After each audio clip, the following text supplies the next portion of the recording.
কিভাবে একজনকে খুন করে ঢাকা শহরে খুন করে ঢাকা শহর থেকে বের হয়ে ভারতে পালায় যায়, সেটা আমরা মনে করি যে কোনো না কোনোভাবে এটার সাথে গভীর ষড়যন্ত্র জড়িয়ে আছে এবং এইখানে পরিষ্কারভাবেই স্বরাষ্ট্র উপদেষ্টার ব্যর্থতা ফুটে ওঠে।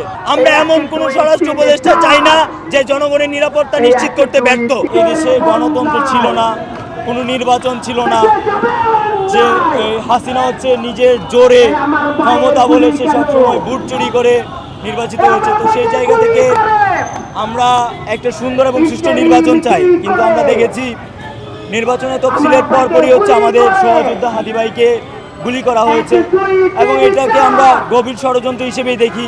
নির্বাচনকে বিভিন্নভাবে প্রশ্নবিদ্ধ করার জন্যই পতিত শক্তি যারা আছে, যারা হচ্ছে স্বৈরাচারের দোসররা ছিল, তারা ইন্ডিয়াতে বসে বিদেশের মাটিতে বসে এদেশকে নিয়ে, এদেশের মানুষকে নিয়ে, এদেশের মানুষের নিরাপত্তা নিয়ে চক্রান্ত করে যাচ্ছে।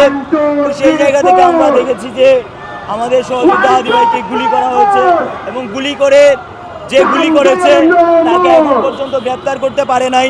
আমরা 24 ঘন্টা আলটিমেটাম দিয়েছিলাম, কিন্তু সেই 24 ঘন্টা আলটিমেটাম পার হয়ে যাওয়ার পরেও আমরা খুনির কোনো হদিশ পাই নাই এবং অনেকগুলো সূত্র থেকে আমরা জেনেছি যে খুনি নাকি ভারতে পালিয়ে গিয়েছে। তো সেই জায়গা থেকে আমরা প্রশ্ন রাখতে চাই, কিভাবে একজনকে খুন করে ঢাকা শহরে খুন করে ঢাকা শহর থেকে বের হয়ে ভারতে পালায় যায়, সেটা আমরা মনে করি যে কোনো না কোনোভাবে এটার সাথে গভীর ষড়যন্ত্র জড়িয়ে আছে এবং এইখানে পরিষ্কারভাবেই স্বরাষ্ট্র উপদেষ্টার ব্যর্থতা ফুটে ওঠে। কারণ আমরা এর আগেও স্বরাষ্ট্র উপদেষ্টার ব্যাপারে অনেকগুলো বিষয় আমরা কনসার্ন দিয়েছিলাম, আমরা স্বরাষ্ট্র উপদেষ্টার বিষয়ে কথা বলেছি, কিন্তু স্বরাষ্ট্র উপদেষ্টার কোনো কার্যক্রমে আমাদের কাছে মনে হয় নাই যে সে মানে রিগ্রেট ফিল করে বা তার সেই জায়গাগুলোতে ডেভেলপমেন্ট করেছে। এবং আমরা দেখেছি ডক্টর ইউনূস যে হচ্ছে প্রধান উপদেষ্টা, তিনি ওই ব্যাপারে নিশ্চিত থেকেছেন, যার ফলশ্রুতিতে আমরা আমাদের হাদি ভাইকে আজকে মৃত্যুর সঙ্গে পাঞ্জা লড়তে হচ্ছে। আমরা এই জায়গা থেকে পরিষ্কারভাবেই বলতে চাই যে আমাদের এদেশের মানুষের নিরাপত্তা সংকট রয়েছে, এই স্বরাষ্ট্র উপদেষ্টা নিরাপত্তা দিতে ব্যর্থ হয়েছে এবং এই ব্যর্থতার দায় নিয়ে তাকে পদত্যাগ করতে হবে। কারণ আমরা এমন কোনো স্বরাষ্ট্র উপদেষ্টা চাই না যে জনগণের নিরাপত্তা নিশ্চিত করতে ব্যর্থ। এই স্বরাষ্ট্র উপদেষ্টার কাজ তরকারিতে লবণ হয়েছে কিনা, পেঁয়াজ হয়েছে কিনা এটা দেখা না।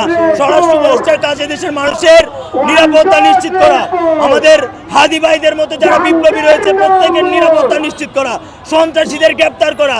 কিন্তু আমরা দেখেছি তার বিপরীতে সন্ত্রাসীদেরকে হামলা করা, সন্ত্রাসীদেরকে জামিনে মুক্তি দিয়ে আমাদের ভাইদেরকে গুলি করানো হচ্ছে।